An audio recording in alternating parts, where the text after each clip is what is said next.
வணக்கம் மக்களே. அதிமுகவில் மீண்டும் ஓபிஎஸ், அந்த பதவி கொடுங்க, பாஜக மூலம் இபிஎஸ்க்கு ரகசிய தூது. புதிய திருப்பத்தில் ஏடிஎம்கேவோட இந்த தகவலை பற்றி ரொம்ப விரிவான ஒரு தொகுப்பாக பார்க்கலாம் வாங்க. அதிமுகவில் இருந்து நீக்கப்பட்ட முன்னாள் முதல்வர் ஓ பன்னீர்செல்வம் திரும்பவும் கட்சியில் இணைவதற்கான முயற்சிகளில் ஈடுபட்டு வரதா தமிழக அரசியல் களத்தில் ஒரு பெரும் விவாதத்தை கிளப்பி இருந்துச்சுன்னே சொல்லலாம். ஓபிஎஸ் அவர்கள் திரும்பவும் கட்சியில் சேர்க்குற பேச்சுக்கே இடமில்லைன்னு சொல்லி பொதுச் செயலாளர் எடப்பாடி பழனிசாமி அவர்கள் ரொம்ப திட்டவட்டமாக மறுத்து விட்டுடாங்க. இந்த நிலையில தான் ஓபிஎஸ் அவர்கள் தன்னோட அரசியல் எதிர்காலத்தை தக்க வச்சுக்கிறதுக்காக நிறைய வழிகளில் முயற்சி செஞ்சு வந்துட்டுருக்காங்க. இதோட ஒரு பகுதியாக தான் அவர் அண்மையில் திமுக தரப்போடு ரகசிய ஒரு பேச்சுவார்த்தை நடத்தியதாக சொல்லி தகவல்கள் இப்போ கிடச்சிருக்கு. இருந்தாலும் திமுக தரப்புலேருந்து ஓபிஎஸ் அவர்கள் எதிர்பார்த்த ஒரு சாதகமான பதில் கிடைக்கலன்னே சொல்கிறாங்க.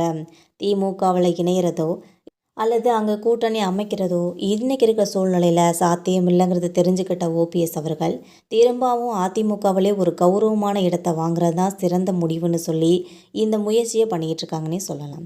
இதற்காக அவர் பாஜக மாநில தலைவர்கள் மூலமாக கூட எடப்பாடி பழனிசாமிக்கு தூது அனுப்பி வந்துட்டு இருக்கதாகவும், கட்சியில் தனக்கு தகுந்த பதவி கிடைச்சா இணைந்து செயல்பட தயார்னு சொல்லி விருப்பம் தெரிவித்ததாகவும் அரசியல் வட்டாரங்களை தெரிவிக்கிறாங்க. ஆனால் எடப்பாடி பழனிசாமியோட தரப்பு ஓபிஎஸ் அவர்களை திரும்பவும் சேர்க்குறதுல கட்சியோட ஒற்றுமை பாதிக்கும்னு சொல்லி ரொம்ப தெளிவான உறுதியான முடிவில் இருக்கிறாங்க.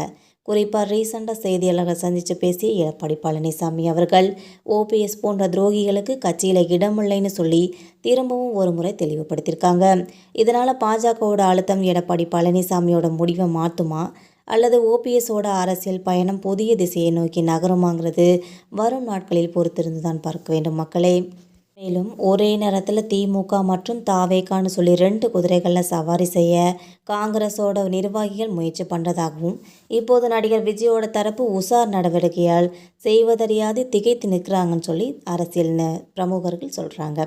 ஒரு புறம் திமுக கிட்ட அதிக இடங்களை கேட்க தாவேகாவை பகடக்காயாக பயன்படுத்த நினச்ச அவர்களோட கணக்கு இப்போ தடம் புரண்டிருக்குன்னே சொல்லலாம்.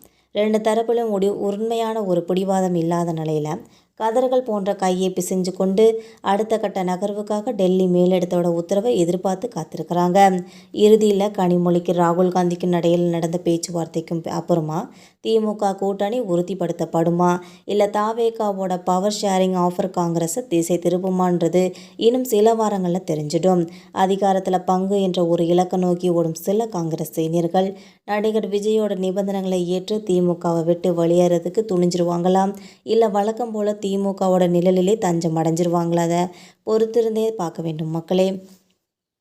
இந்த வீடியோ உங்களுக்கு பிடிச்சிருந்தால் மறக்காமல் சப்ஸ்கிரைப் பண்ணி பெல் ஐகானை கிளிக் பண்ணி வச்சுக்கோங்க. தேங்க்யூ.